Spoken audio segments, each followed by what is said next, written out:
I was a Cubs fan from day one. That's how I was brought up. My dad was born and raised 2 blocks or 2 L stops from Wrigley Field. So this was a done deal for me. But I wasn't a hater. I never hated the White Sox. I used to go to games at Comiskey Park.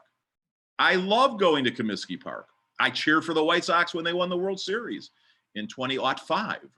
I was thrilled. I want to see my people do well. This has always been the case for me. I advise that perspective. When I tell I'm a life coach, and when I tell my clients or my audience in my podcast about these things or the stance on the pandemic or whatever the hell it is, I always tell them, don't look to me, look to the modality, look to the perspective. Because I'm an awful role model. I mean, I'm like Charles Barkley awful. But I have some real good modalities this year. And one is to not be a hater. I never was a hater. And I'm even less of a hater now because I stumbled on this spiritual truth that we all are one. And that's where you find your identity. If you find your identity in who you truly are spiritually, it actually affects your brain. It actually causes a mental hygiene, a brain poop, if you will. You do that. And we now know from Dr. Joe Dispenza that this kind of meditation, that we are love, that we are righteous, that we are one, actually does this stuff like causes positive effects on your T cell count, lowers or increases your immune system, builds your immune system. You guys just Google Joe Dispenza, incredible stuff. I always thought, I just knew that this was true for many decades now, but I thought it was unscientific because, I mean, who would think that to meditate the fact that we're one, that everybody is one, that we literally are God in unison. We are the Mashiach, the anointed one, if you will, that would cause this kind of balance and this kind of stability. And then I just thought it would, but I just knew it was true because it didn't make any logical sense. And then Joe Dispenza shows up and done all this scientific research about that this stuff is very much true. Bro, I was diagnosed when I was 40 with bipolar syndrome. And I had it my whole life, just like any other syndrome or disease that a person has from birth, again, genetically based. Didn't know it until I was 40. And my wife, Dawn, and I got divorced, and I went into a deep, deep depression after a couple of years of some pretty good mania. But I didn't know what it was. Back in the day, you never heard of bipolar syndrome. Now you hear about it all the time. You see it advertised on television all the time. But they called it manic depressive. I didn't know about it, and I certainly didn't know that I had it until I was diagnosed. I could have been a poster boy for it. Over the course of lots of medication, lots of therapy, the medication just about killed me. And then coming off the medication, weaning myself off a couple different times, including increased thoughts of suicide, seizures, fainting, every single side effect that they talk about in the commercials I had. I stumbled on the mindfulness practice. It was just pure luck and focusing. You talked about at the beginning, Steve, about it being revolutionary. It's a revolution. What's a revolution? The thought that we are all born righteous, everybody, regardless of what you do, because at the end of the day, we are human beings. We are not human doings, but the first thing everybody always wants to know is, what do you do? What do you do? I always like to ask people, what do you be? What do you be today? And that never changes. That energy that when this body is done functioning, when our brain is done working, we go back to the earth. We just become worm food again. Our energy, though, we know scientifically we're walking, talking grids of energy. That doesn't just dissipate. That goes somewhere. The liquid, 70% water that we are, goes somewhere. It evaporates. It comes back down in the form of moisture. It's beautiful to contemplate these things. And so I would say about 10 years ago, I realized that I did not have bipolar syndrome anymore. This mindfulness practice, this meditation, this affirmational process is revolutionary, but it got me over bipolar. That doesn't mean that I'm never depressed. Everybody gets depressed. Sure. Doesn't mean I'm never manic. Everybody gets manic at some point. But the bipolar nature is the switching back and forth, back and forth. And we have got to destigmatize mental health issues. We're still in that process where people that are watching this go, wow, that guy had a lot of balls for admitting he was bipolar. Screw that. I mean, nobody has a problem admitting that they had cancer or arthritis or diabetes. What's the difference? This just happens to be the most important organ in the body. and it was malfunctioning. And I'm not saying it doesn't malfunction. It's the switching back and forth, rotating, that causes somebody to be diagnosed with bipolar. So the reason it's a revolution is because we were taught, even as nice Jewish boys from the suburbs of Chicago, even atheists are taught in Western religion, in Christianity, that we were born sinners. I was involved with an organization, basically a recovery program for former serious Christians, as I was a Messianic Jew back in the day. And the podcast is still going on that we started in 2006. I'm not directly involved with the organization anymore, but it's called Gospel Revolution. It's a revolution to say that you don't have to have faith in Christ in order to go to heaven. By the way, that heaven doesn't exist. Heaven is in our hearts. Heaven's in the earth, just like John Lennon saying. He knew, he imagined. No heaven, no earth. I mean, no hell, no religion. Yeah, that's where we're headed. That understanding is where we're headed. We're a long way away from it. I just did a show on one of my podcasts called Sex in the Pews that dropped, this last Wednesday when we're recording this, called The Great Reset.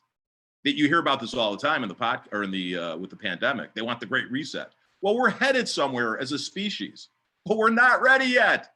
They want to jam it into us before we're ready, and that's called rape. When somebody's not ready. What do they want us to do?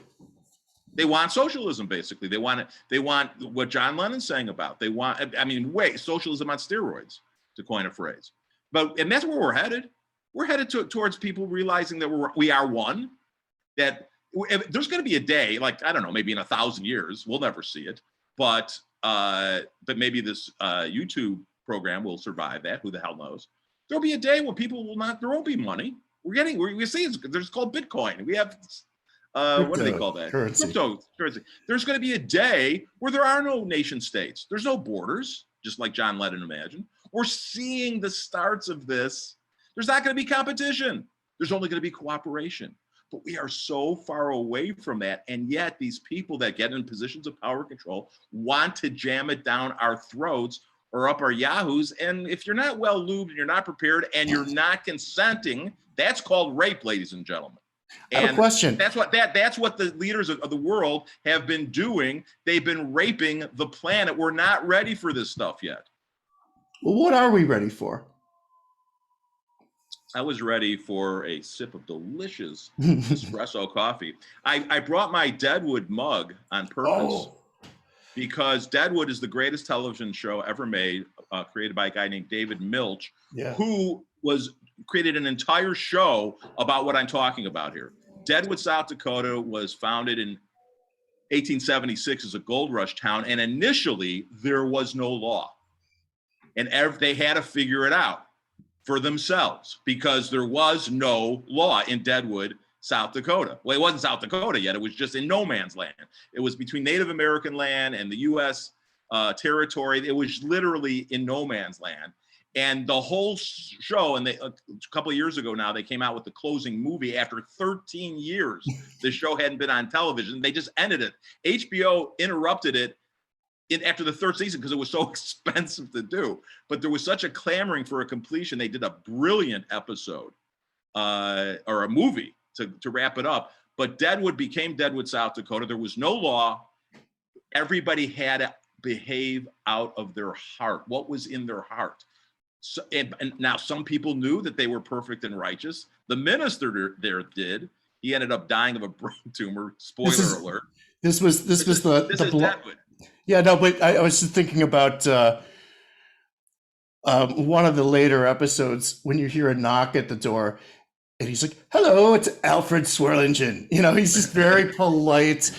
Yeah, the boss of the town, the pimp of the town, played brilliantly by Ian McShane. It's got Timothy Oliphant in there. So many great actors, and it's just the greatest show ever. You've got to be participating in it. You've got to be an active viewer because the dialogue is Elizabethan in its nature, and Milch takes profanity to an art form, and so you've really got to be paying attention to each line. And a lot of people watch it with captioning because it's hard to understand what's going on. But the bottom line is this: Deadwood was a lawless town. There is no law, you guys, in our hearts.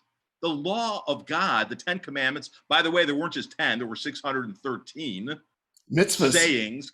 Yeah, there were 613. That's all done away with. Now the question is, just like in Deadwood, now the question is, what do you want to do? People say, well, if the 10 commandments are dead or are done away with, then you could just kill anybody? And I always ask that question. It's a legitimate question. I always ask the person who asked that question, I ask them this question: do you want to kill anybody? And they'll say no. And I'll say, then don't kill anybody. The only way that people do kill somebody or do anything in life was they have to want to, at least subconsciously. You know why I dressed in the Schmooze button dress code today, Deb? No, but I appreciate it. I'll tell you why. Because I wanted to. Good. Yeah, and we don't do any. You gotta want to first, including doing awful things like killing people, like doing mass shootings, like being a jerk in a taxi cab, like blaming all problems on racism. Nice projection there, by the way. When people blame everything on racism, projection is one of the most powerful things a person can understand about their fellow humanity. We're always projecting.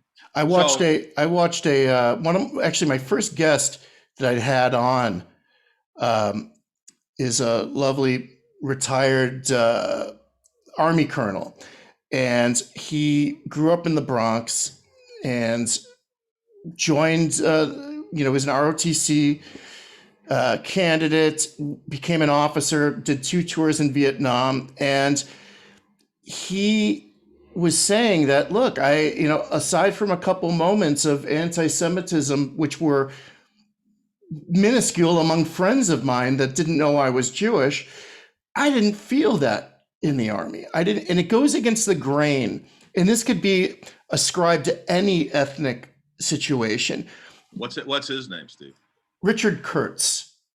And I'm really, I'm paraphrasing the things that he said, but what do you do when you might meet an African American who says, look, I've grown up without racism, or I've been treated like an equal among all my friends, or the same would go for a Jew growing up in Metairie, Georgia in the 40s or 50s, who though it was racist around there and Leo Frank was strung up in Metairie, but people are, I think that this era has these days that we're living in now want to erase anything good that's happened to any of us in terms of relationships that were positive, friendships that were positive, and everything is sort of seen through the prism of race now. Now, the reason I'm saying that is A, I want to, and B,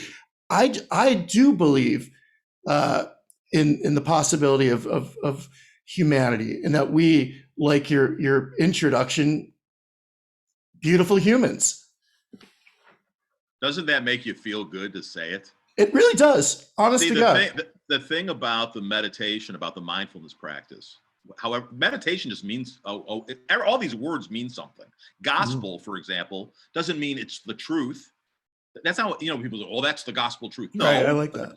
The gospel means, all these words mean something. Gospel means good news. It's news. It's information for what? The brain. That you're perfect, righteous, that you don't have to believe, that you can smoke, drink, and chew, and hang around with girls that do. Right. It means something. It's information for the brain that causes a stability. And yes, it's beautiful to understand that meditation just means to mutter, to talk about.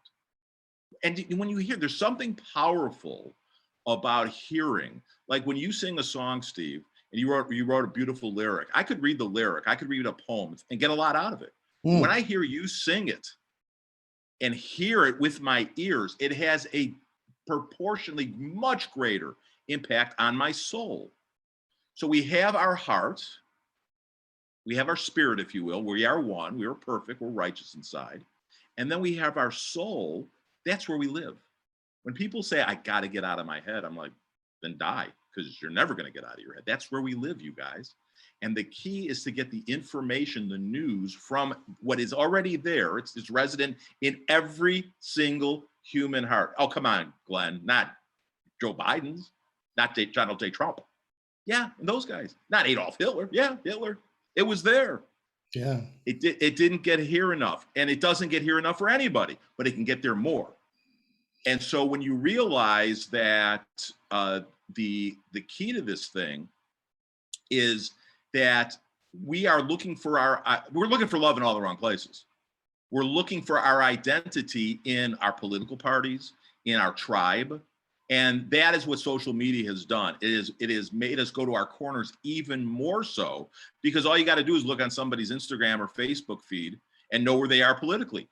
Back in the day when we used to meet people, you didn't know where they were. You got to actually meet them and judge them based on how they behave towards you. Now, I will say this. I do think that there is systemic racism in the United States. I do. And the reason is because what I was talking about before with Carl Zimmer's book on genetics. She has her mother's laugh. I think everything is genetically based. Now follow me on this, you guys. The only people that were brought here against their will, by and large, as a people group, were African Americans. That's correct. They were kidnapped here. And for centuries, they were separated from their families. They were tortured. They were mass murdered. Then after slavery was done away with the 13th Amendment in 1865, then they were segregated as second-class citizens, third-class, fourth-class citizens. Yeah. The genetic, not physical traits don't get just passed down. Emotional traits get passed down too. How your mom's egg and your dad's sperm came together created this amazing person that we call Stephen Murray Karras. Well, but there's certain genetic code that you could trace back all the way. I don't know if you've done Ancestry.com, but so too with people that whose family was brought over here as slaves and in chains. It doesn't make a difference if they've never personally experienced racism, which they have. It's in their genetic code. We have to speak up to this and understand. My son-in-law Angel, who you love, is a black Puerto Rican kid. I mean, if you look at him, he's black, and he thinks that there are police right around the corner that are ready to murder him. Well, he should just open his mouth and sing, because they'll just fall. He does. He's got the most amazing the best voice. Song. I'd listen to him sing the phone book. He's got the most amazing song on this topic called "The Land of the Free." It's Angel Gabriel Music on Facebook and Instagram. Let me say one thing. Let me finish this okay, thought. Go ahead. He thinks that he's about to be murdered by the police. That has been obviously perpetrated and furthered by social media and by things like George Floyd. But the fact of the matter is, there's almost no chance he's going to get murdered by a cop. But it doesn't make a difference what the facts are. The reality is, emotionally, intellectually, the genetics that has been passed down to him and been reinforced now in the age that we live, this information age, is that he is at threat, or he's at the potential for him is in harm. And you know what? Historically, it's true. Yeah. But it's not true anymore. And this, again, the meditative practice, the meditation, the mindfulness practice can get you to overcome fear. The fear of what? The fear of being lynched. He's married to my beautiful, white, pale-faced, blonde-haired, blue-eyed beauty of a daughter, Hannah. They live in Savannah, Georgia. They can walk down the Riverwalk there, hand in hand, embrace. There's no chance, almost zero chance, that they're going to get attacked because they're a mixed-race couple. But that wasn't true 60 years ago. And it wasn't true through the history of this country. And we're still dealing with the emotional after effects of that. And it's time for everybody to take a chill pill, but start recognizing from a logical, not just an emotional, not just a tribal perspective, but from a logical perspective, what this is all about, and not jam things like reparations down the throat of people that are like, whoa, I didn't do anything wrong. I was just born in the last 30 years. How did I have anything to do with Jim Crow or slavery or whatever? Well, because you were part of it by the fact that you were born in the earth. But we have to have leaders that have a vision for how to articulate this to a populace that has absolutely no clue what's going on. And without demeaning them and without taking away their dignity. Yes. And that's the thing, Steve. If you first start out with the fact that everybody's beautiful, everybody's perfect, everybody's righteous, that's pretty affirming, I would say. If you start out there, then people can almost hear anything in the right frame. Yeah. If anyone, I always say, if anyone who doesn't know me would accuse me of any kind of racism, which, by the way, when I got my DNA results back from Ancestry, I was very upset there was nothing from Africa, because I'm such a big fan of all things African American. Well, but here's the thing. But I know we go back, but I digress just for a second. Where was I going right before I brought this up? Something about DNA. We were talking about we talked about Angel, about that you'd like to sing the phone book would be okay with you. Yes, okay, but what I was going to say is that I know about taking away people's dignity. It's like you could tell somebody that they're part of any kind of tradition, an imperfect country that did have Jim Crow, that did have quotas, that did have slavery. I mean, it's something I can't really get my head wrapped around, but I also can't get my head wrapped around being part of a tribe that's kind of wandered the earth for a couple thousands of years, when we could trace our ancestry, if you're an Ashkenazi Jew, back to what is now modern day Israel. It's just, it blows my mind. We're a resilient tribe, but the same sort of lachrymose negative thinking that might be in the hearts of a lot of activists these days, it exists in all of us too. Those whose culture is defined by the Holocaust or persecution. What exists in all of us? That anger, that sense of victimhood. Does that make sense? Yeah, of course. Well, it again, genetically based. Right. And then here's the thing. People always say to me, well, dude, you're a life coach. You want to and think that you could help anybody. But if everything's genetically based, then pretty much people are going to be the way they're going to be. And I like, that is true.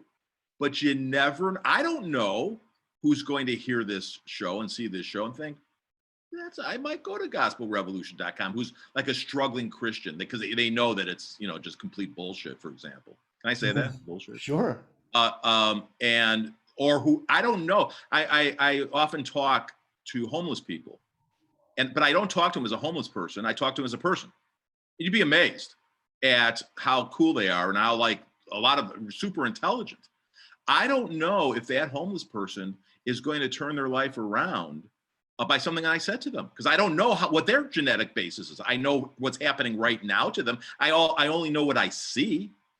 So yes, we all have victimhood. We all have a level of anger and depression and paranoia. I mean, what worry, anxiety, whatever the hell you want to say that causes somebody to have a lesser of a day. But we also don't know who is designed genetically to pick up on the fact that this scientifically proven method of living, Dr. Joe Dispenza again, will actually bring you out of victimhood status and hate and bitterness and mental illness and whatever the hell. I mean, it literally, the sky is the limit. There's going to be a day. Now, see, like, people here, there's not going to be money one day. There's not going to be competitive sports. And I love competitive sports. I know, I was going to ask you about that. And there'll be cooperative sports. There's not going to be religion the way we know it. There's not going to be nation states. There are people that have heard me say this now for the second time and go, this guy has lost his freaking mind. And that's fine. How many times have you heard that your whole life, though? I don't hear it because people talk behind your back most. But I've heard it maybe to my face maybe 5 times. That's enough. My former, the love of my life, Dawn Olson Klein, used to say to me, you're manic. Get yourself some help. She might as well have said you got blue cheese on your chin, and it didn't make any sense to me until it did. but very, very rarely has that happened to my face. I appreciate it because the way that I genetically came out and the way I communicate is very direct. So it stands to reason that I receive direct communication better. But most people are, they pussyfoot around the communication. They don't tell you how they feel, and they don't tell you they love you. And that's one that people regret a lot, is not being able to get that out of their pie hole. I recommend you guys, if you love somebody, tell them, because you're not going to have forever to tell them. So I love you. I love you, Stevie. Yeah. I know that people are saying that this guy's nuts. I don't care, because there's some people that say there's something to what he's saying. They'll look up Joe Dispenza. They'll get Carl Zimmer's book. My podcast, Sex in the Pews, celebrates healthy sexuality and exposes the historical effects of religion on healthy sexuality. It's a show I wanted to do. I wanted to do that show. I did it. It ain't for everybody, that's for sure. By the way, Deadwood's not for everybody. Deadwood's profane and violent and sexy. If you don't like that kind of stuff, don't watch it. I remember what I was going to say. Deadwood is the only show in the history that has the words festoon and cocksuckers in the same sentence. That's right. The greatest line of all time. And David Mills and the other writers, right? They was talking about putting the telegraph poles in Deadwood at the time, and he was against all this mass communication. Swearingen, the main character, David Mills was a prophet. He understood what was coming, and he articulated it through Deadwood. Incredible show, but it's not for everybody. If it's not for you, and if what I'm saying is not for you, and if understanding that everybody's actually righteous is not for you, doesn't change who you are. In my mind, you're still perfect and righteous and holy and sinless and blameless.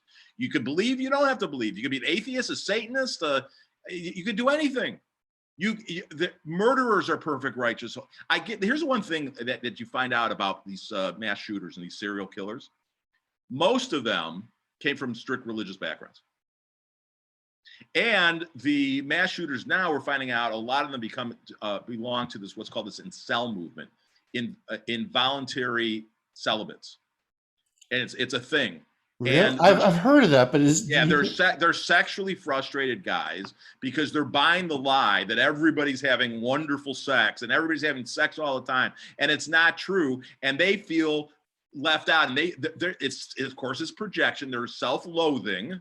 So they take it out on their victims, unfortunately. But we need to tell people the truth. You've heard the phrase, you will know the truth and the truth will set you free. That is not an articulate or an accurate. The truth depresses me sometimes. Well, no, but if it is the truth, now follow me on this, you guys. The actual quote is, you shall know the truth and the truth will make you free, not set you free. Make you free.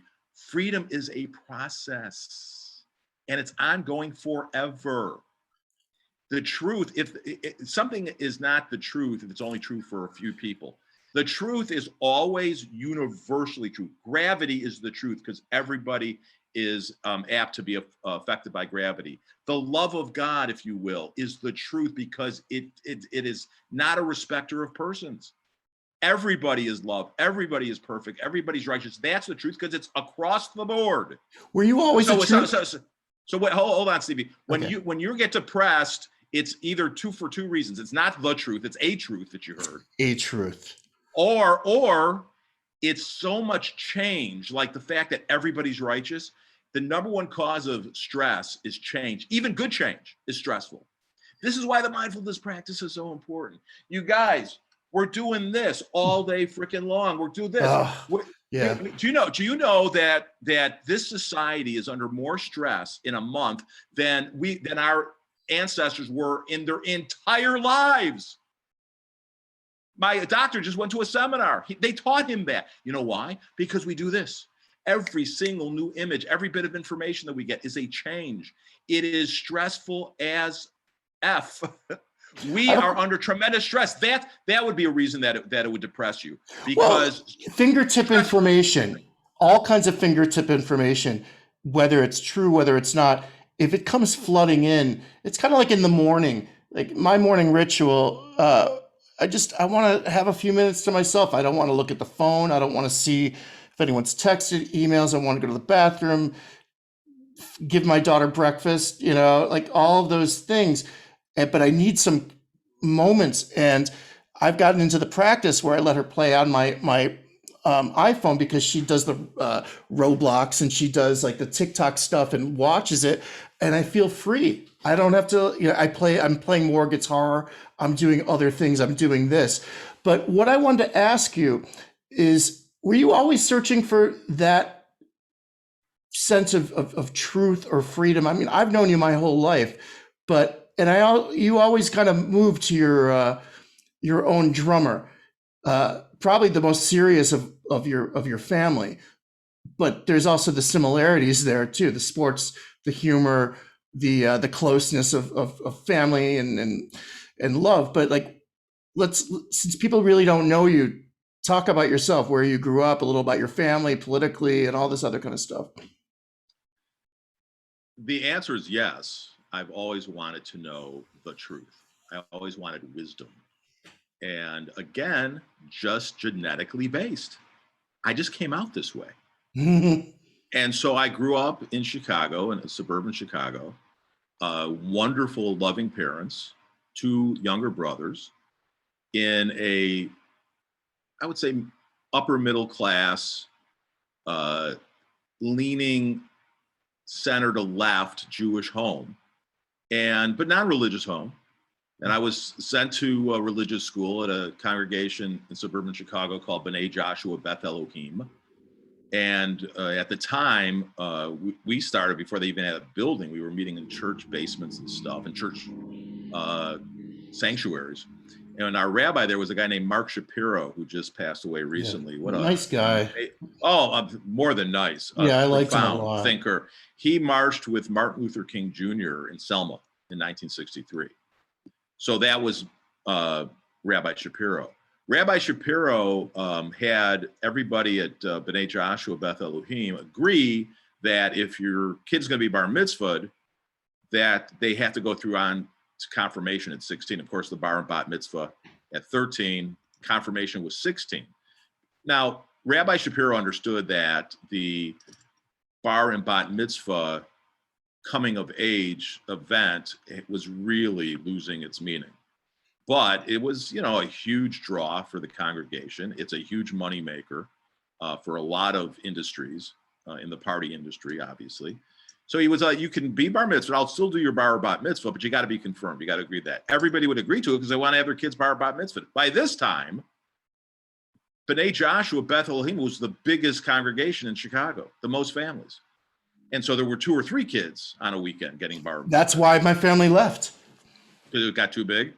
They didn't want to have, my brother had a bar mitzvah scheduled with Jeff Baum, also who from Camp Menominee, I think. And I remember there was such a kid saying, I'm going to this bar mitzvah, I'm going to yours. And I think my mother wanted to have a joint party, which was logical. And so long story short, we went to another temple, with Harold Kudan, still alive, who is a colleague of Rabbi Shapiro's, also of the same kind of liberal Jewish reform movement.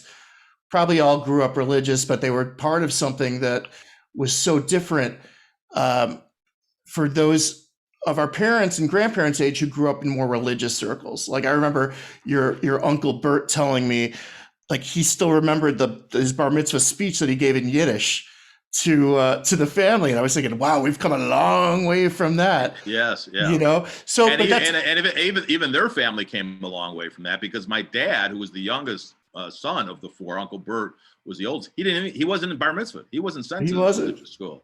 No. What are you drinking right now? I had a Red Bull.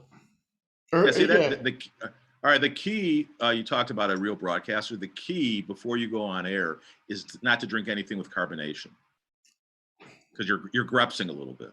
I'm what? So you're grepsing. You're what does that mean? I like that. Grepsing means to belch. Oh, I didn't belch once. You'll watch it. You watch this. I never watch these. I do actually. So wait, All So right. you So grew up, you grew up, but we're talking about truth seeking, and I know that. right. All right. I went to, I was bar mitzvahed, and then I started going to Monday night confirmation class. Most of the kids dropped out. Most of the kids did not keep the word that their parents gave, but my folks made me.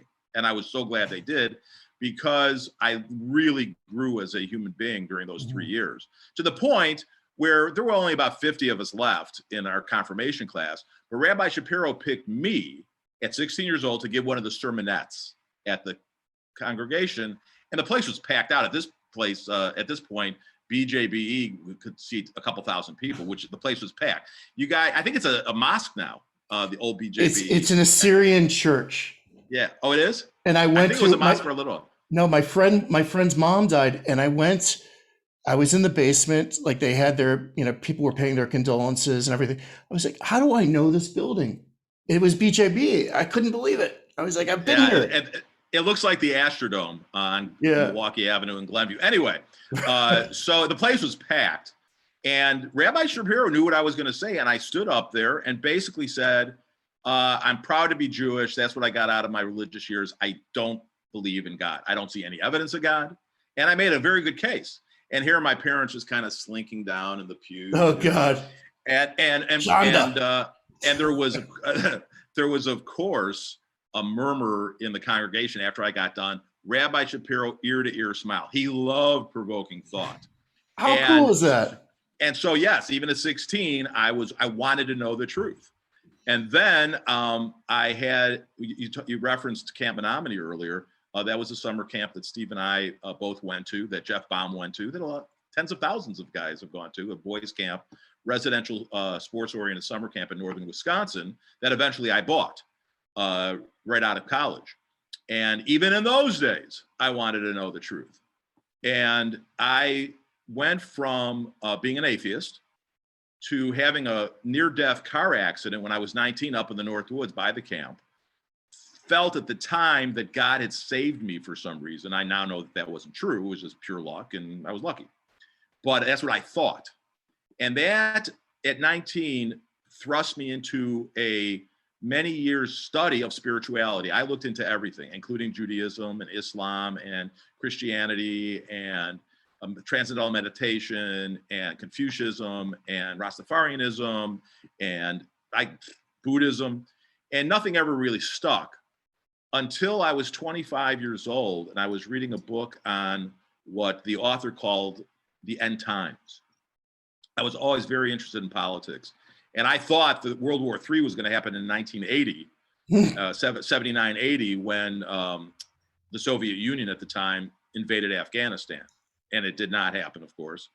But I was always interested in World War III and the end times. And this book was about that. It was called The Late Great Planet Earth by a guy named Hal Lindsey. All-time bestseller. Sold millions and millions and millions of copies. Well, the first half of the book, I was at my Papa Harold's house in Las Vegas. They had retired to Vegas. And I was sitting in his easy chair reading another book on spirituality.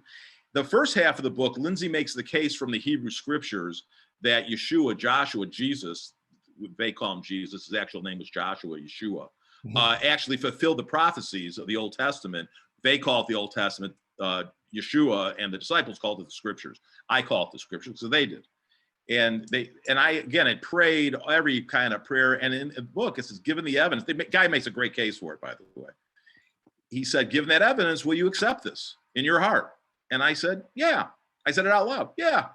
And I had what I call a divine download. It was really an upload from my spirit into my soul. And I knew something magnificent had occurred in my thinking. And then he goes on to talk about how we're in the end times, the last days, Armageddon's right around the corner. That's complete and utter horseshit. And this was in the 60s he wrote this book. Hal Lindsey has never given $1 back, as far as I know. He predicted the Soviet Union was going to be anyway. But I had this spiritual experience in my continued pursuit of truth. That thrust me into about a decades-long study. I was a Messianic Jew at the camp that I owned. The Camp Menominee was comprised of mostly Jewish boys. The word got out, and it's a long story, but I'll shorten it here.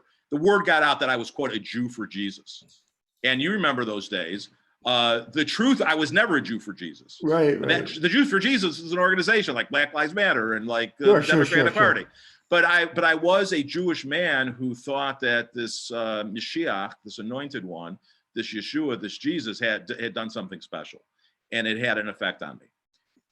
But here's the thing, because I always wanted to know the truth. See, in Judaism, like when the rabbis sit around, they argue about the Talmud and they argue about what does this mean? Christianity, what is appreciated most in Christianity is obedience. Mm-hmm. If there's anything that marks my life, I'm not very obedient. I don't do well with authority, and so I was teaching my kids and my congregation. I never crossed the line at camp ever, and that's why Camp Menominee continued to thrive and has to this day. Now under the tutelage and leadership of Jason Felgraver. Steve Konevsky took it over from Dawn and me, and then now Jason Felgraver. Beautiful. I think Lee Malkus and I used to put tefillin on to piss you off, but at the time, but it didn't piss me off. No, I didn't know cool. about it. I still.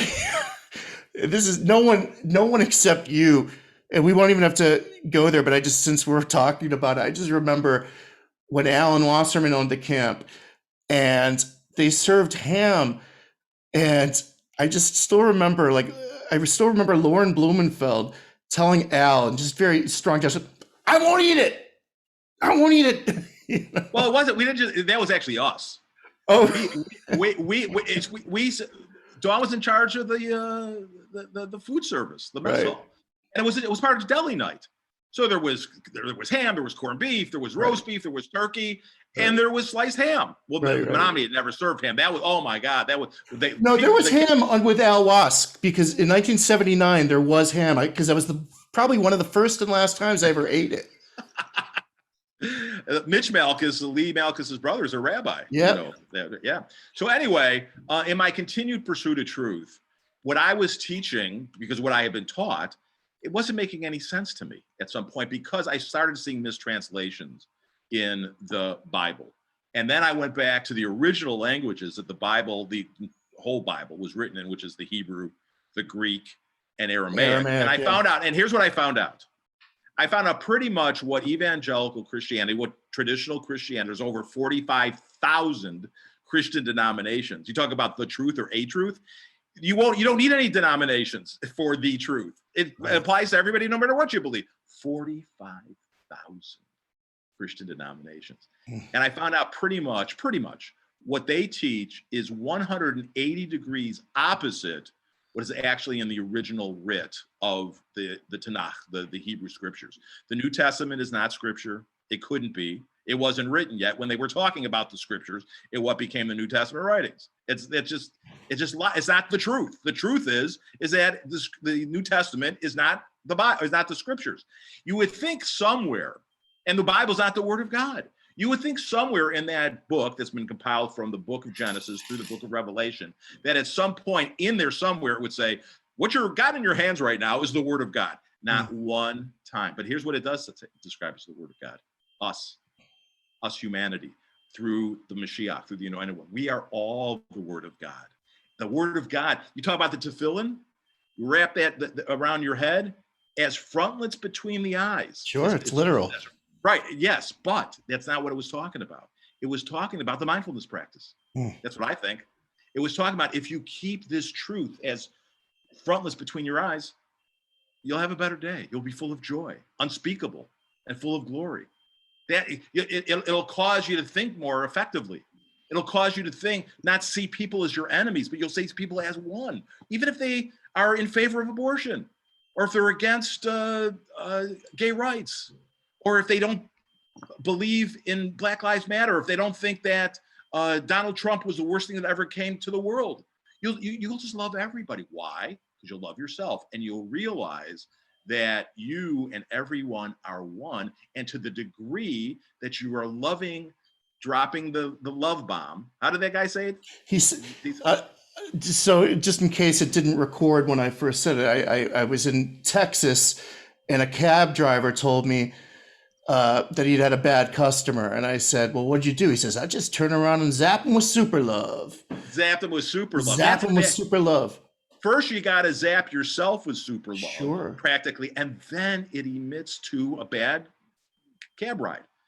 I knew you obviously for forever, but I knew you during that fundamentalist period, and there was a certain rigidity about you. You even looked older than far older than you did, although, you looked good. But did you feel once you started going 180 degrees from the anti-abortion to even just considering and not having the same views about homosexuality, didn't you feel like a tremendous weight coming off of your shoulders when you just realized that that's just not how I feel anymore?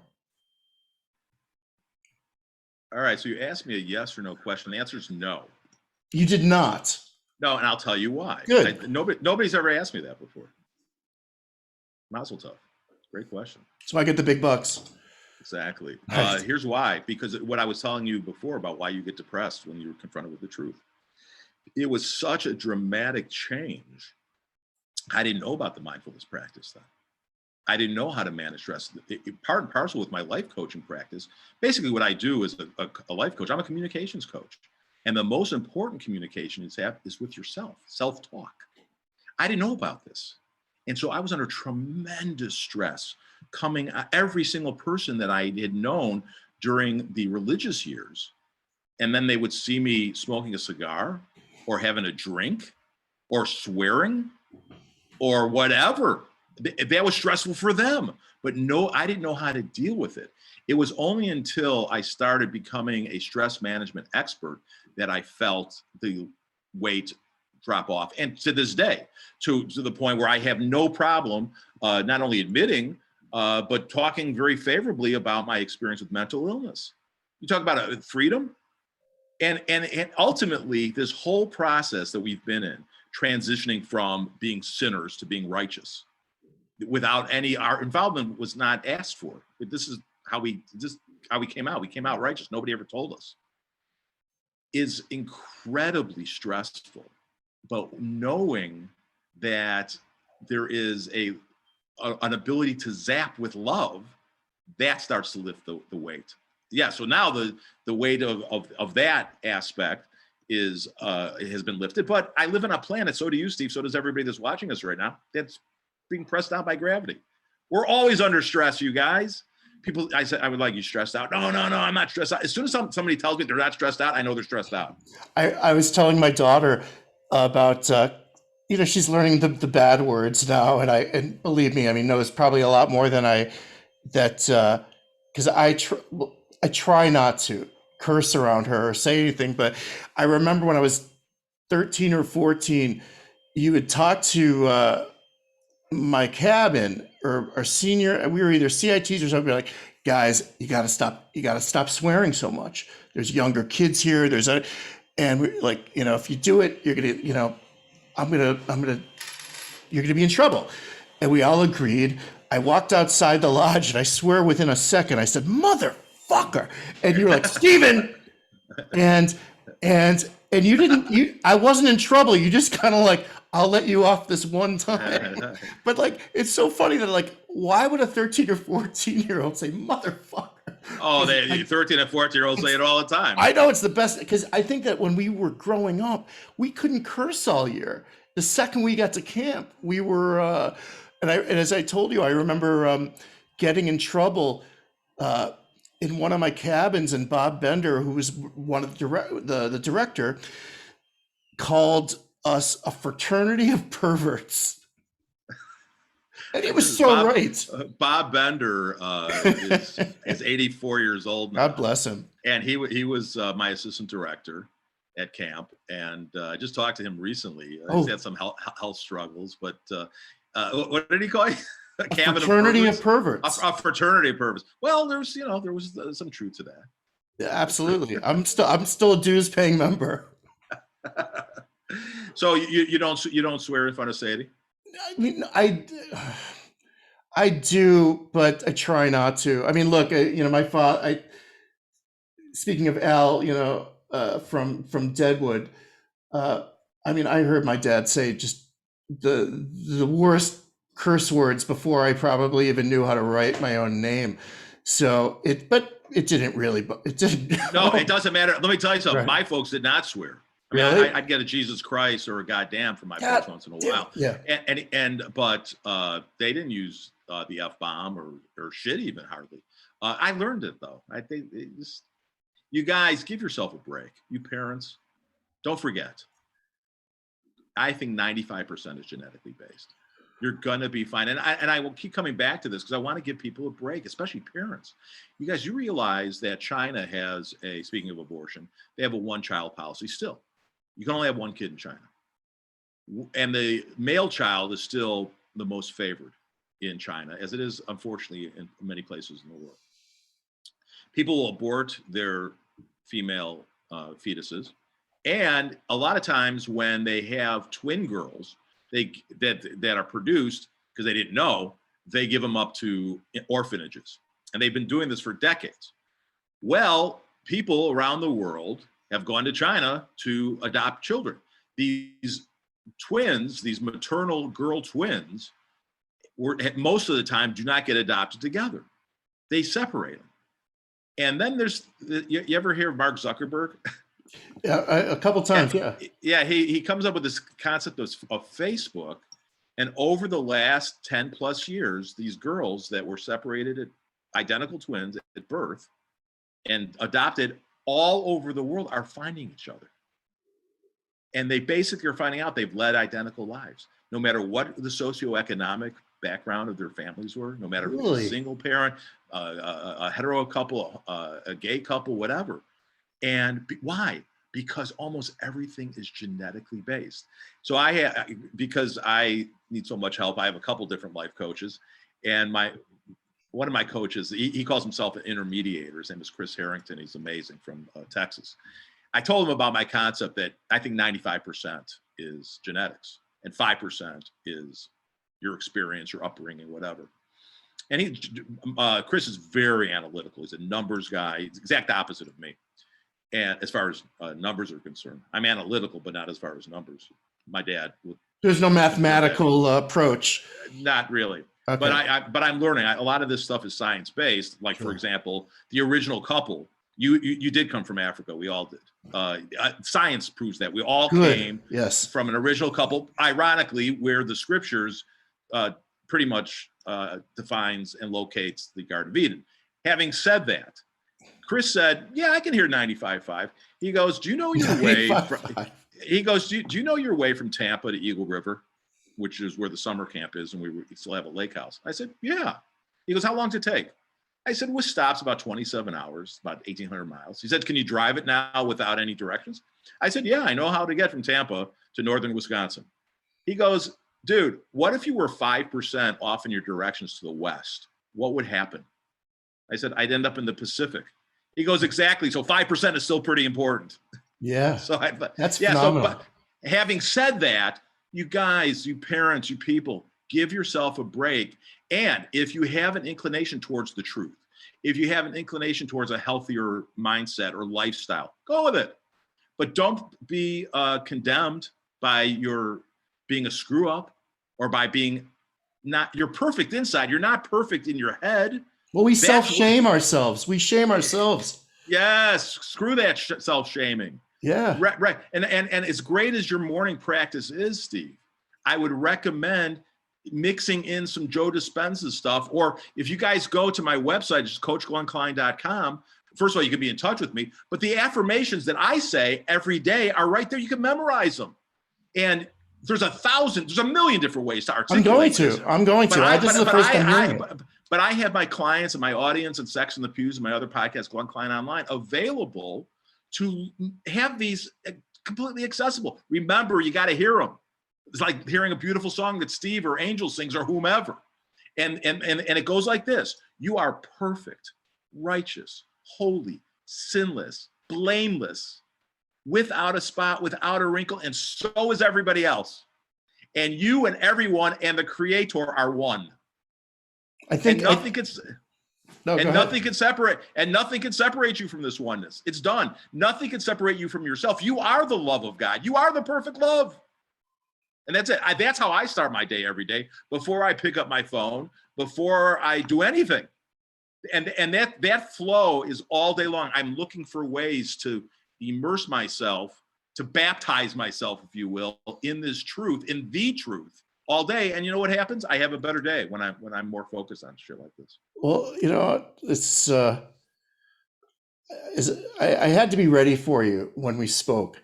I remember Were you the ready last. for me? Sorry? I said I had to be ready.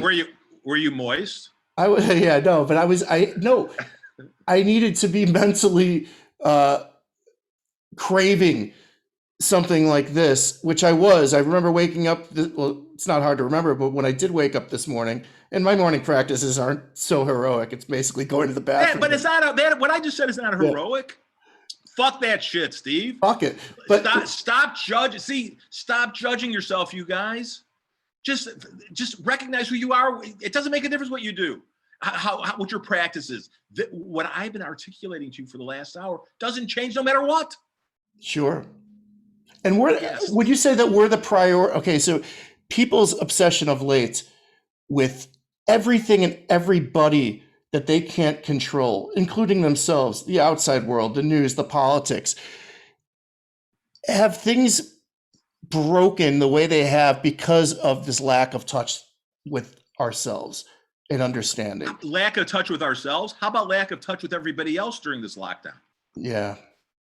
People have died. Thousands and thousands of people have died by themselves, elderly people. Yeah, it's brutal. Holocaust survivors. I'm speaking tomorrow. We're recording on Friday. I'm speaking tomorrow at a protest in Fort Lauderdale, the Million Maskless March. Just the fact that we haven't been able to see each other smiling for a year, the psychological effects of that cannot be quantified. And I said it in my book. I wrote a book about this a year ago, saying what was going to happen if they continued down this road. They have, and what I predicted happened. I suck at most things, but this kind of stuff I'm pretty good at. This visionary human nature stuff. And I'm so glad you brought up power and control, Steve, because I'm going to be talking about it tomorrow to the rally. Are you speaking? Yeah. Get it on tape, please. Film it. I'm gonna try. Please. Everything is about power and control. People's like, well, why would people do what they're doing? Why would the governors be responding the way they are? Why would President Biden why would Bill Gates? Why would Mark Zuckerberg? Why would all these people who are powerful men and women, the Google situation, whatever, never underestimate people's desire for power control just for the sense of power and control. And I'll tell you why. One of the most human tendencies we have, besides projecting ourselves onto other people, is that we want what we cannot have. I call it the grass is greener on the other side of the fence syndrome.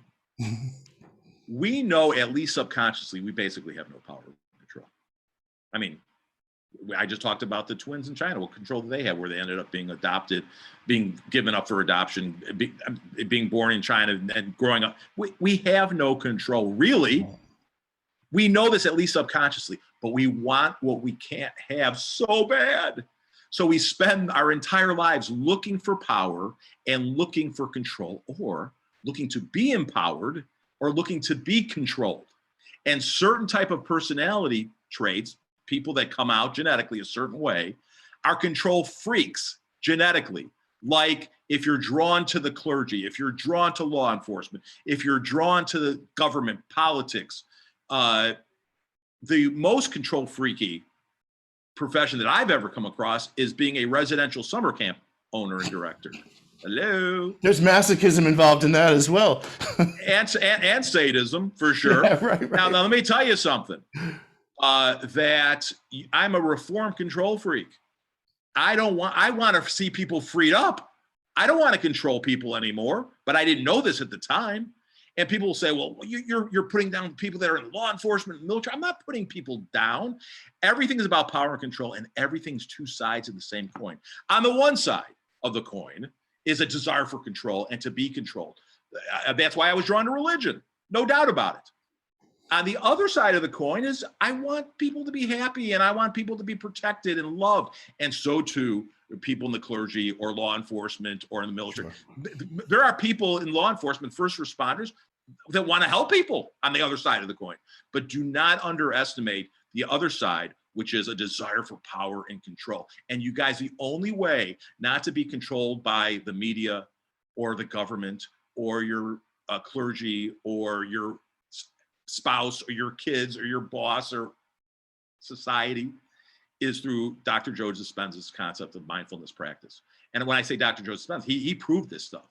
If you want to be free from government and from guilt-ridden friendships and all that shit, these are people that are perfect, righteous, holy, just like you are. You are one.